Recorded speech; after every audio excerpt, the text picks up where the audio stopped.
ஒன்றை சொல்லுகிறேன். ரோமர் 12:13 வாசியுங்கள், முடிக்க போகிறேன் வேகமாக. ஏய் சத்தமா சத்தமா 12:13 வாசிங்க. பரிசுத்தவான்களுடைய குறைவில் அவர்களுக்கு உதவி செய்யுங்கள். அல்லேலூயா சொல்லுங்க பார்க்கலாம். பரிசுத்தவான்களுடைய குறைவில் அவர்களுக்கு உதவி செய்யுங்கள். அல்லேலூயா சொல்லுங்க. எல்லாம் என்ன பாருங்க, இனி அங்க விட்டு நோண்டாதீங்க, எல்லாரும் என்ன பாருங்க. பரிசுத்தவான்களுக்கு என்ன செய்யணுமா? எதுக்குல? குறைவில். பரிசுத்தவான்களுடைய குறைவுகளே, பரிசுத்தவான்களை வெளியே தூக்கி கொண்டு நடக்காதிருங்கள். அவன் சரியில்லை, இவர் சரியில்லை என்று சொல்லாதிருங்கள். அந்த பாஸ்டர் சரியில்லை, இந்த பாஸ்டர் சரியில்லை என்று சொல்லாதிருங்கள். உலகத்திலே வேகமாய் நல்ல பாடல்களை பாடின என்னுடைய நண்பரும் போதகருமாய் இருக்கிற பாஸ்டர் ஜான் ஜபராஜ் உலகத்திலே மிகப்பெரிய வல்லமையான பாடல் ஊழியத்தை செய்கிற மனிதன். அல்லேலூயா சொல்லலாமா? என்னுடைய நல்ல நண்பர் கூட. ஒரு அல்லேலூயா சொல்லுங்க. ஆனால் ஸ்தோத்திரம், இந்த காலகட்டத்திலே அவன் ஸ்தோத்திரம் அவரை பற்றி தவறான சில காரியங்கள் அவன் யூடியூப்ல டிவில எல்லாம் வந்துகிட்டு இருக்கு. அல்லேலூயா சொல்லுங்க, அல்லேலூயா சொல்லுங்களேன். நான் என்ன சொல்லுகிறேன்? அவரை பற்றி குறை சொல்லுகிற நீ யோக்கியமானு கேட்கிற, நீ சரியா இருக்கிறியான்னு கேட்கிற. வேதம் சொல்லுகிறது, பரிசுத்தவான்களுடைய குறைவிலே அவர்களுக்கு உதவி செய்யுங்கள். கையை உயர்த்தி அல்லேலூயா சொல்லக்கூடாதா? நாம மனுஷன் தானங்க, நீங்களும் நானும் மனுஷன் தானே. ஒரு பாவத்தில் ஒரு மனுஷன் தவறி விழுந்துட்டானா அவனையே போட்டு குத்துறதில்ல, அவன் ஊழியக்காரருடைய வேலை. ஒரு அல்லேலூயா சொல்லுங்க பார்க்கலாம். நான் ஒன்று சொல்லுகிறேன், இந்த உலகத்திலே பாவி என்று சொல்லப்படுகிற தள்ளப்படுகிற எந்த மனிதனும் இந்த உலகத்தில் பாவியாய் நிற்பதில்லை. பரலோக ராஜ்யத்திலே அவருடைய சிங்காசனத்திலே அவருடைய மடியிலே உட்காருவார்கள். ஆனால் பாவி பாவி நீ பாவி நீ பாவி என்று குறை காட்டுகிறவர்களோ அவர்கள் பாவத்தின் சம்பளத்தை அடையாமல் போவதில்லை. பாவம் ஜான் ஜபராஜ் செஞ்சாருன்னா அதை பரலோகம் பார்க்கும்.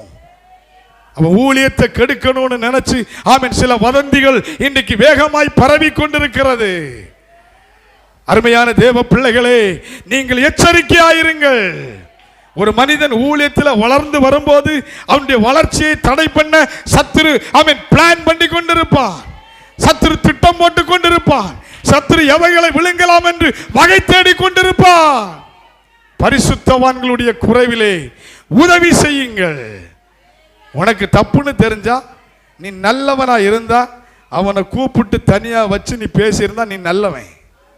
யூடியூப்ல கிளிச்சு அவனை அறுத்து தள்ளுறியே, அதுபோல சுய லாபத்திற்காக, உன்னுடைய வருமானத்திற்காக, உன்னுடைய தொழில் நோக்குக்காக நான் சொல்லுகிறேன், கர்த்தருக்காய் நிற்கிற மனிதன் எவ்வளவு அவமானப்பட்டாலும் அவனை இந்த உலகம் அறியும்படி கர்த்தர் மறுபடியும் மேன்மையாக நிறுத்துவார், மேன்மையாக நிறுத்துவார். பரிசுத்தவான்களை குறித்து நீங்கள் எச்சரிக்கையாக இருங்கள். நம்மள குறைய வச்சுக்கிட்டு அடுத்த ஆள்கிட்ட குறைய சொல்ற பழக்கம் நமக்கு இருக்கக்கூடாது. அந்தோமா, ஆராதிச்சோமா, ஆண்டவருக்கு நன்றி செலுத்தினோமா, எல்லாரும் நல்லா விசாரிச்சோமா, பயபக்தியோட போயிட்டு வாங்க. அதுதான் கர்த்தர் உங்களுக்கு கற்றுக் கொடுத்திருக்கிறார். முடிந்தவரை எல்லார்கிட்ட அன்பா பழகுங்க, எல்லாரையும் நேசிங்க. ஏன் வீட்டு கூட்டங்கள் வச்சிருக்கு, ஒவ்வொரு வீட்டுக்கு எல்லாரும் வாங்கன்னு சொல்லி ஒருத்தர் நேசிக்கிறதுனால தானே. அல்லேலூயா சொல்லலாமா? நேசிக்கிறதுனால தான் உங்களை அழைக்கிறாங்க, வேற வேலை இல்லாம வைக்கிறாங்களா? நாம எல்லாம் போய் சேர்ந்து அந்த வீட்டை ஆசீர்வதிக்கும் போது அந்த வீடு எவ்வளவு ஆசீர்வாதமா இருக்கும், அந்த வீடு எவ்வளவு நன்மையா இருக்கும், அந்த வீடு எவ்வளவு மகிமைப்படும். ஒரு அல்லேலூயா சொல்லலாமா? கடைசியாக ஒரு அல்லேலூயா சொல்லுங்க பார்க்கலாம். அப்போ இன்றைக்கு ஆவியானவர் உங்களோடு சொல்றாரு, கிறிஸ்துவுக்குள்ள நீங்க நிலைத்திருக்கணும். ஆமென். கிறிஸ்துவுக்குள்ள ஆமென் உதவி செய்யணும். கிறிஸ்துவுக்குள்ள எப்படி இருக்கணுமா? ஒரே சிந்தையா இருக்கணும். நான் மாத்தி சொன்னேன், கிறிஸ்துவுக்குள்ள நிலைத்திருக்கணும், கிறிஸ்துவுக்குள்ள ஒரே சிந்தையா இருக்கணும், கிறிஸ்துவுக்குள்ள மாக்காம் பார்த்த மாதிரி பாக்குறீங்கள உதவி செய்யணும். ஒரு முறை கூட சொல்லுங்க எல்லாரும், கிறிஸ்துவுக்குள் ஒரே சிந்தையா இருக்கணும், உதவியா இருக்கணும். அல்லேலூயா சொல்ல பாருங்க. 3 காரியம் சொல்லியிருக்கேன், 3 காரியத்துக்கும் பாயிண்ட் சொல்லியிருக்கேன். அந்த பாயிண்ட் போய் கேட்டால் நீங்க சொல்ல மாட்டீங்கன்னு எனக்கு நல்லா தெரியும், ஏன்னா ஒரே சிந்தை உங்களுக்கு இல்லை. அல்லேலூயா சொல்லலாமா?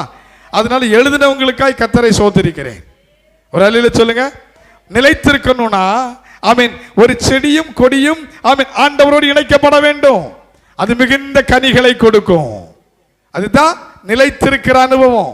ஒரே சிந்தையா இருக்கிறவங்க ஒருமனப்பட்டு ஓரிடத்தில் கூடி வந்தார்கள். அவங்க கூடியிருந்த இடம் அசைந்தது. பரிசுத்த ஆவியானவரால் நிரப்பப்பட்டார்கள். அல்லேலூயா சொல்லுங்க பார்க்கலாம். ஒரே சிந்தையா இருக்கிறவங்க பரிசுத்த ஆவியின் அனுபவத்தால் நிரப்பப்படுவார்கள். கடைசியாக சொன்னேன், உதவி செய்யுங்கள். உதவி செய்யுங்கள். யாருக்கு உதவி செய்யணுமா? பரிசுத்தவான்களுக்கு. அவருடைய குறைவில் என்ன செய்யணுமா? உதவி செய்யணும். அதுக்கு முன்னாடி கடன் கொடுத்து என்ன செய்யணுமா? உதவி செய்யணும். கடைசியாக ஆமென் யோசேப்போட கர்த்தர் ஆமென் தேவதூதன் பேசி மரியாளுக்கு அவர் என்ன செஞ்சாரு? உதவி செஞ்சார். அதனால தான் அவர் உதவி செஞ்சனால தான் மனுக்குலம் மீட்கப்பட்டது. ஆமாவா இல்லையா?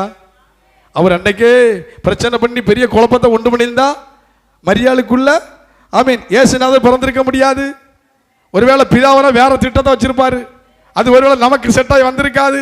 நாம இப்படி இருப்போமா நமக்கு தெரியாது. ஏதோ பரிசுத்த ஆவியானவர் ஆமென் ஆமென் மரியாளுக்குள்ள உற்பத்தியானதால் ஆமென் தேவதூதன் யோசேப்போடு பேசி உனக்கு உள்ளே இருக்கிறதான இதை அவளை சேர்த்துக் கொள்ள நீ ஐயப்படாதே. அதுக்குள்ளேருந்து வர்றது வெளிப்படுறது இந்த உலகத்தையே தாமசப்படுத்தக்கூடியது. அல்லேலூயா சொல்லலாமா? கர்த்தர் உங்களை ஆசீர்வதிப்பார். இந்த வார்த்தைகள் உங்களுக்கு ஆசீர்வாதமாய் மாறட்டும். கிறிஸ்துவுக்குள் நிலைத்திருங்கள். கிறிஸ்துவில் ஒரே சிந்தையாய் இருங்கள். கிறிஸ்துவில் உதவி செய்யுங்கள். கர்த்தர் உங்களை ஆசீர்வதிப்பார். All of you stand up. நம்ம எல்லாருக்கும் எழுந்தேற்று நிற்காம். இந்த காலை வேளையில் ஆண்டவரே நான் எங்களை ஒப்பு கொடுக்கிறோம். உம்மிலே நிலைத்திருக்க, உம்மிலே ஒரே சிந்தையாய் இருக்க, உம்மிலே உதவி செய்ய கர்த்தர் எனக்கு கிருபை தாரும். எல்லாரும் ஒரு நிமிஷம் வாயை திறந்து ஸ்தோத்திரம் பண்ணுங்க பார்க்கலாம். ஒரே சிந்தையோடு பண்ணணும். ஒரே சிந்தையோட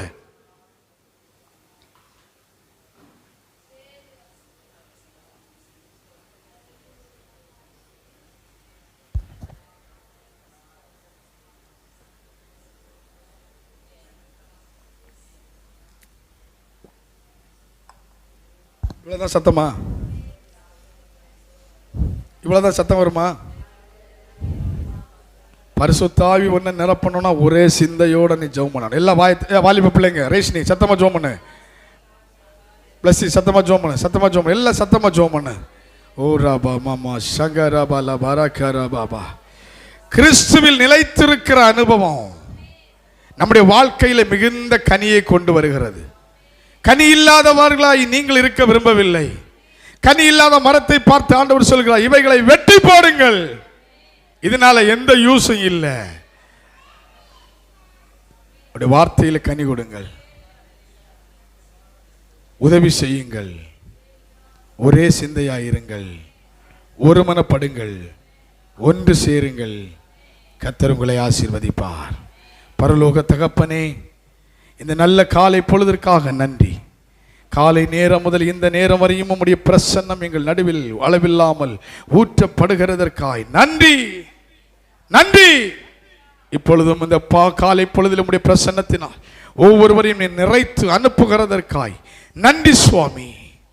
விடுவிக்கிற தெய்வம், பிள்ளைகளை சமாதானத்தோடு அனுப்புங்க, சந்தோஷத்தோடு அனுப்புங்க. இந்த வார்த்தை அவங்களுக்குள்ள கிரியை செய்யட்டும். கிறிஸ்துவுக்குள் நிலைக்க கூடாதபடி கலைகளை கொண்டு வருகிற எல்லா கலைகளையும் இயேசுவின் நாமத்தில் பிடுங்கி எறிகிறேன். பிடுங்கி எறிகிறேன். பிடுங்கி எறிகிறேன். வளரட்டும், நிலைத்திருக்கட்டும், கனி கொடுக்கட்டும், ஒரே சிந்தையாயிருக்கட்டும், ஒருமனப்படட்டும், பரிசுத்த ஆவியின் அனுபவத்தில் நிரப்பப்படட்டும், உதவி செய்யட்டும், பரிசுத்த ஆவியின் குறைவிலை நிறைவேற்றட்டும், அற்புதமான காரியங்களை செய்யும்.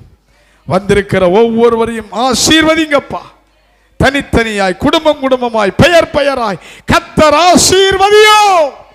உடைய இரத்தத்தை உடைய பிள்ளைகள் மேல தெளிக்கிறேன். வியாதியோடு, பலவீனத்தோடு, கஷ்டத்தோடு, கண்ணீரோடு, போராட்டத்தோடு இருக்கிற பிள்ளைகளுக்கு அற்புதம் உண்டாவதாக. அற்புதங்களினாலும் நன்மைகளினாலும் கர்த்தர் நிரப்புவீராக. சகல துதிகன மகிமை எல்லாவற்றையும் உமக்கு செலுத்துகிறோம். மீண்டும் நாங்கள் ஒருவரை ஒருவர் சந்திக்கும் வரை மாறாத தேவனுடைய பிரசன்னம், கிருபை, தயவு கூட இருந்து வழி நடத்தட்டும். இயேசுவின் நாமத்தில் ஜெபிக்கிறோம் ஜீவனுள்ள நல்ல பிதாவே. ஆமென், ஆமென், ஆமென். எல்லாரும் சத்தமாய் சொல்லுங்க, என் ஆத்துமாவே கர்த்தரை ஸ்தோத்திரி, என் முழு உள்ளமே அவருடைய பரிசுத்த நாமத்தை ஸ்தோத்திரி. என் ஆத்துமாவே கர்த்தரை ஸ்தோத்திரி, கர்த்தர் செய்த சகல உபகாரங்களை மறவாதே. ஆமென், ஆமென். நம்முடைய ஆசீர்வாதம், நம்முடைய கர்த்தராகிய இயேசு கிறிஸ்துவின் கிருபையும், பிதாவாகிய தேவனுடைய அன்பும், பரிசுத்த ஆவியானவருடைய ஐக்கியமும், சிநேகமும், பாதுகாவலும், வழிநடத்துதலும் இன்றும் என்றும் சதா காலங்களிலும் ஆமென். விசேஷமாய் இணையதளங்கள் மூலமாய், டிவி சேனல் மூலமாய் ஆராதிக்கிற அத்தனை தேவ மக்களோடும் இயேசு கிறிஸ்துவின் வருகை மட்டும் நிறைவாய் தங்கியிருப்பதாக. ஆமென். உரத்த சத்தமாய் முன்னலிலே சொல்லும் அல்லேலூயா, அல்லேலூயா, அல்லேலூயா. கர்த்தர் உங்களை ஆசீர்வதிப்பாராக. ஆமென். கர்த்தருக்கு மகிமை. அடுத்த வாரத்திலே